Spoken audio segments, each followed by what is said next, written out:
Hello, everyone. I'm Scott Homan. I am volunteering for the Decult Cult Awareness Conference. Today, we have Liz Gregory, manager of the Gloriavale Leavers Support Trust in New Zealand. So we're going to get to know her and what is Gloriavale. I also directed Witness Underground, a documentary about artists who have escaped a cult. So we have some things to talk about. How are you doing today, Liz? Good, thank you.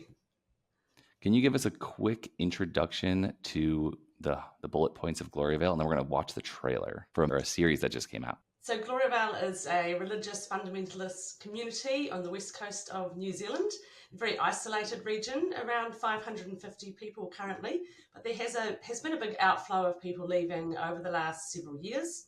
And so we have a situation where people are into the second, third, fourth generation, very isolated, and unfortunately it's come with all the classic cult characteristics. So a very unhealthy group. And over the last 3 or 4 years, there's been an incredible array of abuse that has come out into the public sphere of the criminal courts, and is slowly dealt with in many ways. So what are we about to watch here, and were you involved in this? Escaping Utopia is a wonderful new 3-part documentary that just hit the New Zealand screens in the last several months.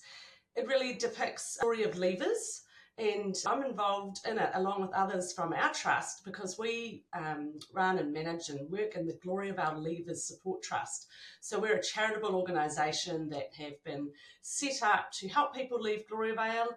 I wasn't a part of Gloriavale myself, but have been deeply involved with people leaving for over 10 years. And so this really was a story to showcase what it's like for people leaving, resettling and integrating into what is a very alien world for them. And so this documentary was an opportunity to platform leavers' stories and to just hear about the process of leaving Gloriavale. Okay, let's give it a watch and then we'll get into the details. My perception of the outside world was that it was a very dangerous, destitute, evil place. In Gloriavale, it's protected. We are the chosen ones. We are the people of God. We were told, this is what we're protecting you from. We've taken you out of this evil, wicked world. Cross this bridge and you've lost your soul. And that's the psychological prison. Okay, 1, 2, everybody smiling. You don't join a cult. You get recruited. You have to see the New Zealand west coast to believe it. Dense bush, steep mountains. No one for bloody miles. Right, turn. This would be one of the worst ages for sin. The women are there to serve the men, work, have babies. Looking back, knowing what I know, yes, we were slaves. If you control the wife, you control the husband. If you control both of them, then you've got the whole family. The physical abuse, the psychological, sexual, the emotional, the spiritual abuse. I don't want those sort of things happening to my kids. She's not safe here.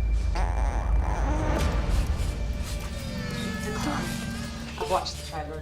This is the opportunity in history to get it right. I've got a package here. It's got a phone. Stay safe. Okay, let's go. You've got to go down fighting. You don't have a family anymore! These are people coming out like refugees. All this abuse, there's just so much of it makes me feel sick. Hide the camera now. If no one does anything, these people aren't ever going to get free. Remember those kids and go and do the right thing.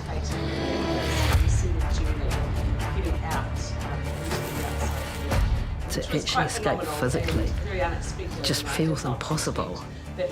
But to escape psychologically, it actually is impossible.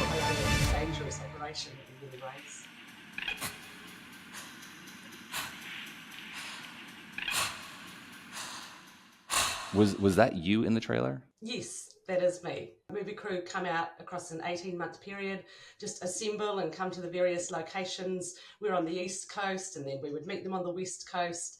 And you realise during the story that we've got people who are currently living in Gloriavale participating in this, and you see their journey heading out into the outside world, which was quite phenomenal and very unexpected. And I did not expect that there would be anyone in Gloriavale who was willing to put their hand up and be involved in such a covert and dangerous operation in many ways. Yeah, were there risks? I mean, they present like Handmaid's Tale. It's a very popular series. I don't know if you've seen Handmaid's Tale, but yeah, have you?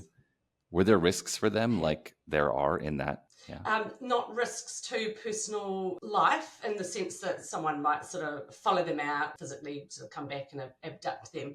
But in the past, it has got violent. Look, they're being watched by the courts at present, so there's a lot of better behaviour on display currently, which is why people are being a bit more courageous in the way they leave. I don't think that doco could have been filmed 3 years ago. You wouldn't have got the buy-in from people even inside the documentary. But times are changing, and that they are under incredible and intense pressure.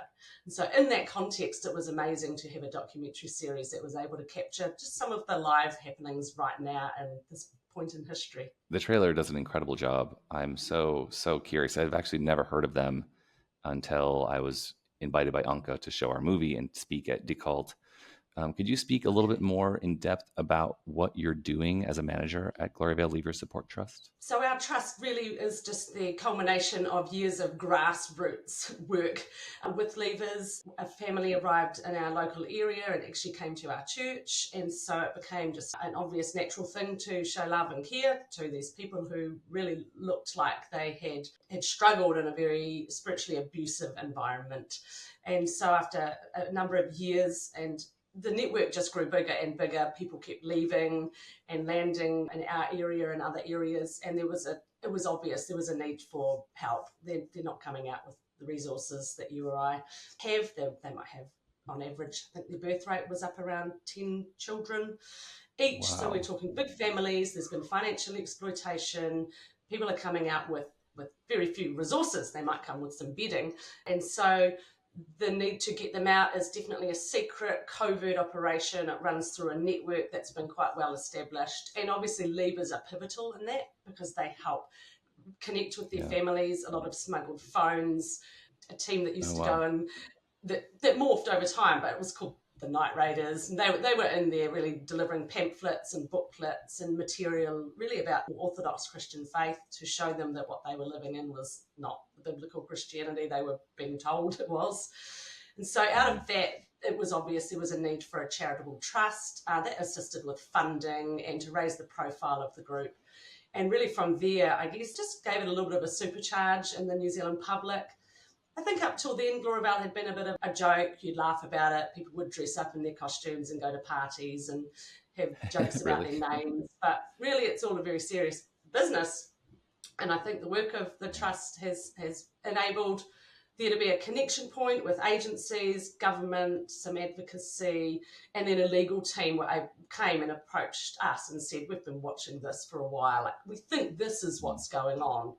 Let us know if we're off beat. But no, they had it. Yeah. I'm very curious. I mean, this feels like the covert operation. It's almost like the idea of an underground railroad with the slavery and helping slaves escape in Black America in the South back in the 1800s. It's incredible to hear a modern day. It's 2024. And people are doing this right now. How many more of these are there? Are there other ones we don't know about? I've never heard of it. And I wonder how many more are going to be revealed like this. In New Zealand, this is well-known group like this. So if anyone was to ask a question, does New Zealand have a cult? Gloriavale's first off the list. Centrepoint in previous decades, an issue there. But I think what we're trying to do, and I think what Decult's trying to do, is we're trying to say, hey, this is actually a bigger problem than just sort of your live-in cult community style. There are cultish behaviours, high demand groups riddled throughout our country. Just not all of them live together on the same property in an isolated area wearing blue garb. Yeah. And so really the idea is to create awareness, increase interest in this topic, because we need therapists, counsellors, professionals to be upskilled, because there's a really long tail after a group like Gloriavale starts to slide out. And there is a slide out. People are leaving, around 30 people a year leave.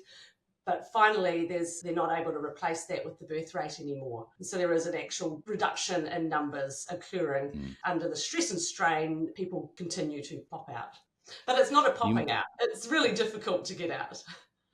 You mentioned a couple things I want to touch on. One was, could you tell about spiritual abuse? I've heard of emotional abuse, psychological abuse, and physical abuse, of course, sexual abuse. Can you talk about what spiritual abuse is? Yeah, spiritual abuse is where someone's faith is used against them. So where these beliefs and spiritual faith's held very deeply inside someone. And so they can become quite, if they're harmful spiritual beliefs, they can become quite sort of sticky and persistent. And so when someone has been spiritually abused, they remain deep in your psyche and they can be incredibly destructive to the internal person. Spiritual abuse has the ability to insidiously erode someone. So there's a sense in which it's a very extremely damaging thing to, you believe you're part of a group that is all for your good. And this is right, and this is the way, and you're the one true church, and this is what Jesus wanted. And then you see the sort of behaviours demonstrated in there, the bullying and the humiliation and the coercion and the control, and actually it creates quite a lot of mental distress. And you don't have faith in yourself anymore, no belief of self-confidence, your intuition doesn't exist, your conscience is the conscience of the leaders, but it's all in the name of God. It's an incredibly evil and wicked thing to do. And then when it comes to people getting out and finding the real world, it's not exactly a perfect place, and we don't necessarily have resources. Obviously, therapy exists in general, but you said upskilling workers or people in that space. What kind of activities are happening there, and what does Gloriavale Leavers Support Trust make the connection for people? One of the things we spend quite a lot of time on is working with professional groups and organisations. So just recently we've lots of seminars and had great numbers at them. One was particularly focused for counsellors, therapists, psychologists, and those working in that sphere to help them understand what they're looking at. They've got fantastic skills once they know if they're working with someone with, say, anxiety. There's a lot of tools in the toolkit. But when you're looking at someone who's come out of a cult, often the therapist can't pick what the issues are. The issues are the damage done to the person inside the group and the cult. It's the complex PTSD issues that come and display over time. And so we've just had another seminar yesterday, 75 people over on the West Coast, right in the region of Gloriavale. And we're saying, you guys need to be recognising the role you have and the opportunity you have to build people up. And if you have a way to do that before they even leave Gloriavale, you need to start cultivating those relationships now. There's 20 or 30 years of work to be done in this sphere. Wow. So we run training sessions, we invite leavers to come along and participate on the panel, giving examples.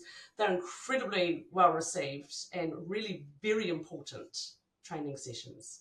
It's incredibly important work. Just as a curiosity, have there been any deaths by suicide from leavers? Yeah, it's a really distressing topic for us. Yeah, there was one a few decades ago and there was one more recently, and it's incredibly devastating when that occurs, because we look at the research and we know the ideation rates are 10 times higher and the actual attempts. Wow, 10x. 10 times higher, and it's too much and it's expected and it's a burden we carry, knowing that actually the work we do is life and death in many ways. It adds a seriousness to the work we're doing. Yeah. Interesting. I'm from my parents joined the Jehovah's Witnesses. A lot of my family eventually joined as well. And I think that rate, without there being really clear studies, it's hard to say, oh, they were in it and they killed themselves, or they left. And then it's usually tied to something, a car crash or drugs or something like a decade later. But a lot of people say, oh, this happened because of that. The family was so broken. Yes. And yeah, so thanks for working on that. That's incredible. Could you draw a connection? Do you think that what's happening with your organization and your work and this particular group, the Gloriavale group, do you think that there's some parallels to other groups in the world or in New Zealand? Oh, absolutely. Look, Gloriavale plays by the classic cult playbook. And I read a lot of the books from other cultic groups, and look, they're all singing from the same song sheet. Yeah, they have a different cloak around them. This one happens to be, purports to be fundamentalist Christian, but I read all those books, and it's just classic cult stuff. And so I think in New Zealand, as far as doctrinally and religious perspective goes, a group called the Tubatus, also known as the Cooneites, the people of the way, the church with no name. They've probably got 15 names, but no names. They are incredibly similar to Gloriavale, but they don't live in together on the same compound. They have more like the house church and house meetings, and they have conference time where they come together. That is incredibly similar. And when I read books and hear the stories of people leaving there, same spiritual abuse tactics, the same Bible verses used in the same way to destroy the inner person in exactly the same way. Yeah. Thank you for sharing that. So I was interviewing another speaker at Decult, and we'll get into, I brought the screen up here for the website for the conference. It's a cult awareness conference, and there's people from many different groups. So your expertise with Gloriavale, there's the Exclusive Brethren, you mentioned the 2x2s, Jehovah's Witnesses are represented there, and then the woman who's organizing it, the director of the conference, Anka Richter, she wrote Cult Trip, which includes a Gloriavale story. I feel like it's definitely needed. Oh, and then you have on the screen here with Janja Lalich, Dr. Janja Lalich. She's an expert in cults and has written many books on the topic and is highly regarded. She was coming from the political perspective, from a leftist cult from back in the 60s, 70s, which I find fascinating. And her books are incredible about connecting the dots. And so much of all these stories I hear now that I'm like deep in the space, that exact mechanism, that exact scripture from the Bible, that exact way of saying it, but they just labeled it with something new. So it makes it feel like it's their thing. But like even the Exclusive Brethren are like extreme when it comes to shunning. Well, Jehovah's Witnesses are also extreme when it comes to shunning. Their whole name embodies the concept. Like, we're exclusive. At the Decult conference, there's so many different groups represented, such as the Exclusive Brethren, the 2x2s, Jehovah's Witnesses, Gloriavale, and others, including the one that the director, Anka Richter, came from. Why is it important from your perspective that this conference exists and that you, as a representative of the Gloriavale Leavers Support Trust, are getting involved? I think in the New Zealand sphere, we've just been fixated on these particular hotbed cults. Centrepoint, massive exposure in the 90s and 2000s. Gloriavale, massive exposure, but we're just forgetting that these groups exist in other places and other spaces in the New Zealand sphere, and we need to be on high alert. And so by bringing together various speakers, we're really elevating the conversation. It needs to go up a level and up a level and up a level. It needs to enter into the New Zealand psyche that we have an issue with cultic groups. There's no research to show whether we have a higher number than other populations, but really for a small country like ours, we potentially have a problem. There could be a lot of reasons for that, including our own isolation as a country and some vulnerabilities that may come with that. But I think on the whole, you've got Kiwis who are happy-go-lucky sort of people who are quite idealistic and adventurous. And I wonder if that might play into the issue we have with joining groups, thinking they look good and being willing to experiment, and then it's too late once you are emotionally coerced and manipulated into a group. It's very easy to remain trapped. So we need to start showing people in New Zealand society what cults look like, the impact they have. It's a massive impact, even just a financial impact, an economic impact, an educational impact. But really the biggest impact is on people. We're damaging our people, and we're just not aware of how to help people who've come out of these groups. Yeah, that's great.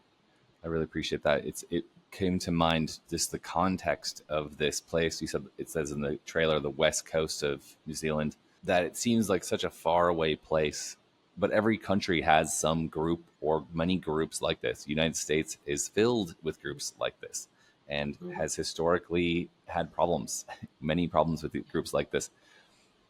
But it feels like, it's a vast land, or like the world is so big. But in New Zealand, it's like you said, a classic cult model. There's a Netflix series, How to Start a Cult. Here's the playbook, and they go through many different global famous cults and some modern cults. But on an island nation, well, we can't just ignore them. They're here on our island.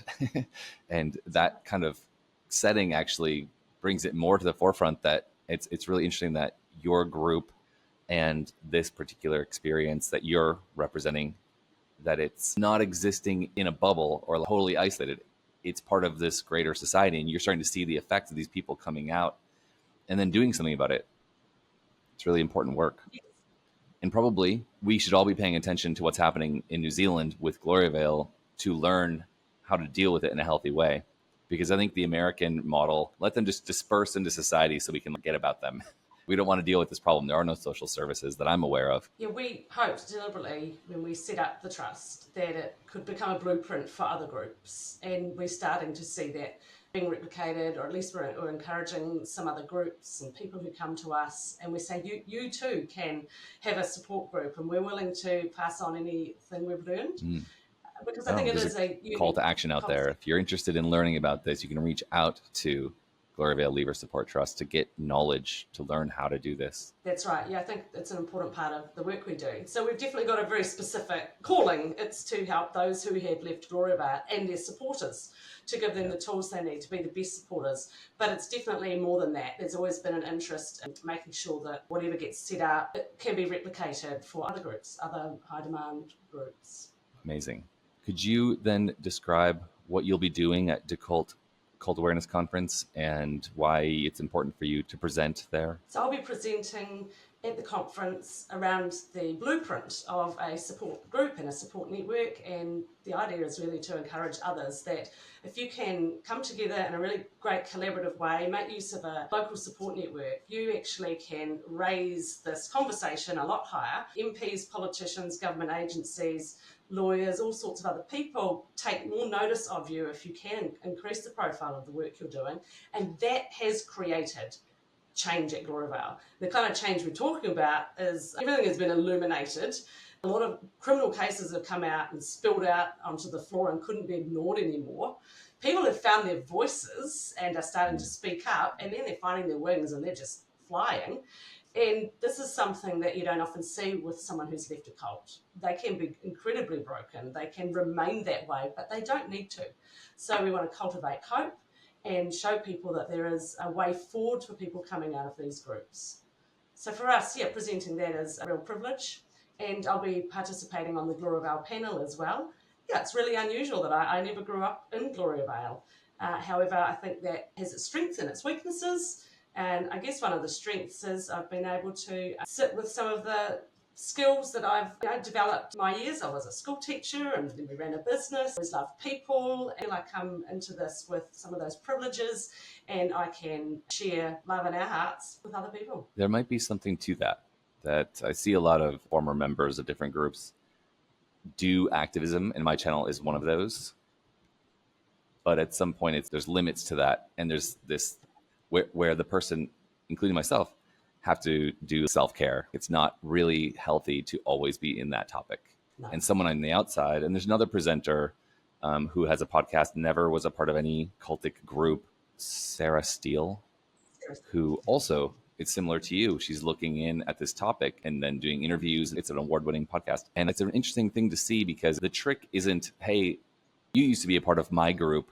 Look at, I'm talking about my group. It doesn't really help get the message out there. But you have someone on the outside who's like, hey, this group needs help. It's got problems. Let me present it to the rest of the human population in a way that's palatable and interesting and is hitting all the right points. Whereas someone who was actually traumatized by the experience can get lost in that space, possibly.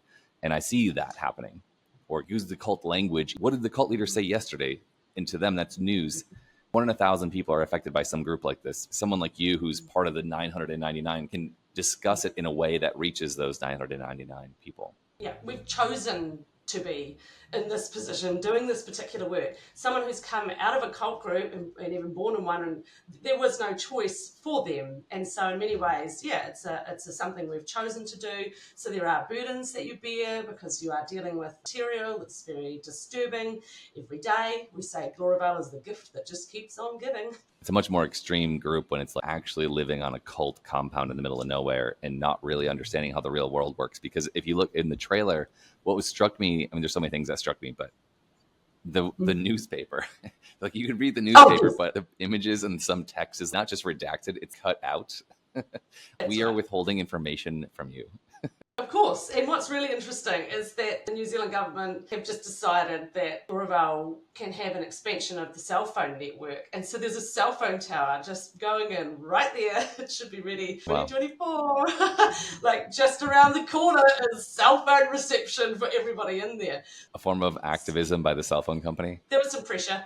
There was some pressure for safety reasons to get that in there, and I'm sure there was some resistance to it going in. It's okay, there'll be a great phone smuggling network starting up very soon, which we've always done, but they've had difficulty because it's been very poor cell phone reception and not everyone was allowed on the internet. So it's all the same privileges and hierarchy issues. Yeah. Just to give some relationship to the Jehovah's Witnesses who are like so global, and they might look like a normal person on the outside. We didn't grow up wearing bonnets and special handmade clothes. We didn't have a Handmaid's Tale appearance. But I'm not sure what's worse, to redact a newspaper and actually cut holes with a razor blade of information that would be to keep them in the dark, or thought control and self-policing, which is thought manipulation where, the internet is scary, or social media is evil, which is what they used to teach. Now they're basically an internet-only cult. The thought control is, some information isn't good for you, so don't do it. And if you do, you're following Satan's example. He's testing you. And it's not just a test, it's like he's tricking you if you read it. You'll be deceived and lured away by the world. And look, the same techniques that get used in the Jehovah's Witnesses are used in Gloriavale and in all these cult groups, because that's the key. It's the restriction of information. It's the control over every element of your life. But the self-policing one is absolutely key. And you turn on yourself. When you start self-policing, you've actually given into the indoctrination of the group at that point, and you've internalized it, and you actually believe that you want this too. This is the right thing. Now it's your identity. It's not only self-policing. You can do two things. You self-police, and that involves self-abuse actually, or you can police everybody else. The monitoring, the judgment, the criticism. Both of those are so destructive to the person. What I found, and I see this in general society too, and this is the interesting piece of this, is once you grow up, you live and breathe that, then you see it in other parts of society. You see it in your workplace. You see it in the city council, wherever you live, and the neighborhood bake sale or whatever. That thing where you decide to be critical of someone else, that's self-serving, because that pushes someone down, but it elevates you to a position of power. And people might actually step on others to get to that position of power. I saw that every day. That was some crazy form of bullying. And it's like, your sideburns are too long, or I don't like how much skin is showing. That sweater might be a little too tight as a developing woman. Like, so many manipulative and disgusting things. It's exhausting. Yeah, and there's always, never be good enough. Always that, because there's always a hierarchy in a cult. There's always enough. And when you talk to people who have left, they'll talk about their lives. They will always tell you where their family was in the group, and how they managed to get up a bit, and they married this person who was up here, and so they see themselves in a hierarchy. But guess who never sees themselves or talks about their experience in that way? The guys at the top. They ignore that it even exists. What? No, we're all the same here. We all get treated the same. They can't even see it. Like, in all honesty, they can't see it. Yeah. Some part of me wants to think that there's some evil, dark conspiracy that they actually know what they're doing. But at the same time, from my experience, I think they just believe it, and they're kind of ignorant of how the real world works. Yeah, I think, but those who have the Machiavellian traits and dark personality traits, theirs is far more calculating. Like, even the use of like flattery and charm is far more than just your narcissist. And I think that they know, but they intuitively know. It's a toxic combination of those dark traits, isn't it? What's crazy to me is that I've been working on this and doing interviews in this space, and I did a whole documentary on it. And the more I look into it, the more complex it is. And I feel like no one understands it. And it's only going to become a bigger problem. And then I see like spirituality groups popping up all over the place, and everyone's getting in on this thing. And it's like, have you heard of this one? You have to try this. You have to try that. And it's the exact same model, and they're starting from scratch. And they think, even if, they're sitting in the dirt during the full moon and they have these rituals, that's like better than church. Like, they're outside the church sitting in the dirt, and somehow it's not that thing, or it's not this hierarchical structure, but all that stuff is already happening. And the way they talk, the special language, the special outfits. That's right. I just see it everywhere. And I think actually we're more susceptible now than ever. And maybe they're just a little bit less following the old last century model, which Gloriavale seems to. And they're just shifting to adapt to the modern, something a little bit different, that's a little bit more complex and a little bit harder to see, just as manipulative, just as dangerous. That's my Yeah, I agree. So. And I think you're right. I think we're just at one of those junctures in history where there's just been enough sort of social change and revolution, a bit of upheaval. Should my life take a different path, or am I ready for something different? You've got a really nice, naive country here in New Zealand. Trust in like government and agencies. I think in the last few years post-COVID, there's been an erosion of that. However, what you get with that is just a sense like, I'm not sure if I can trust what's going on. This group looks like it's got all the answers to life's complex questions. It fills a need I have. I've been isolated. People inherently want community. They want connection. They want genuinely. And so they're genuinely lovely people searching. And I'd like to emphasise in our training sessions, we're not looking to criticise particular beliefs. You can think that religion down the road is completely crazy, wrong. It doesn't make it a cult. It's not necessarily those beliefs. However, cults will take the doctrines and beliefs and use them against you. And so the spiritual beliefs there is a discussion that needs to be had around religious groups that hold doctrines, that hold people in entrapment and enslavement. But that doesn't mean you can't be a conservative follower of a religion. That doesn't make you a cultist. We need to just have these distinctions. This and more will be presented at Decult Cult Awareness Conference. I'm so happy to learn from you for the blueprint you're going to be presenting. And I'm excited for people to check that out in person, but also there's a live stream happening for the Decult Cult Awareness Conference. Is there any last words that you would like people to know about Decult or your work? I guess something we're trying to raise awareness of is that a cult issue is an issue for everybody. And there will be someone in your sphere of life who has come out of a high demand, high cost group that has really destroyed their inner being. And you can be just the average person, your average population, your average member can be the person that saves them.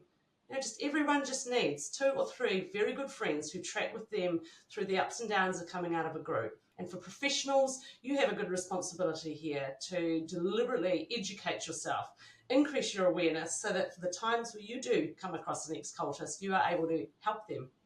So that's our heart's desire, is that this becomes more of an issue that there's global awareness on, a little like domestic violence with women. That's been raised in our psyche. That's come to the fore in New Zealand context. We understand that better. We need to understand cults better, and cult survivors and what their needs are. Thank you so much for coming on the Decult Witness Underground Takeover. Looking forward to meeting you in person. Thank you for volunteering and doing your work. I haven't watched your project yet because I'm going to go along on the movie night. I want to see it on the big screen. So I've held off doing a private viewing first. I'm personally really interested. I had a lot of Jehovah's Witnesses friends when I was a kid at school, and then I employed a Jehovah's Witness lady in one of my local businesses. And I still keep in contact with her, and I look at her and I know there's all those classic signs of perfectionism, anxiety, depression, and I just know that she has an internal struggle. But it's always a happy face and a cheery this, but I can see through all that now. Yeah, once you see the signs. Now I have to edit this and use my perfectionism because it's my my filmmaking skill set. There are uses for perfectionism in the world if you happen to have that after leaving a cult. Yeah, it's so interesting to watch that one play itself out. It's just being afraid of making mistakes because there was judgment and criticism for making one. And it's just learning that actually we're all a bit more relaxed than that. Yeah, good for you. Well, I look forward to it. Thank you. Yeah, thank you so much. Well, everyone check out Liz Gregory and the link in the description for Gloriavale Leavers Support Group, and check out decult.net. They also are running a crowdfund right now for a short documentary that will actually capture the essence of the Decult event this year. So give them a shout, check out their website, and support them if you can. Thank you.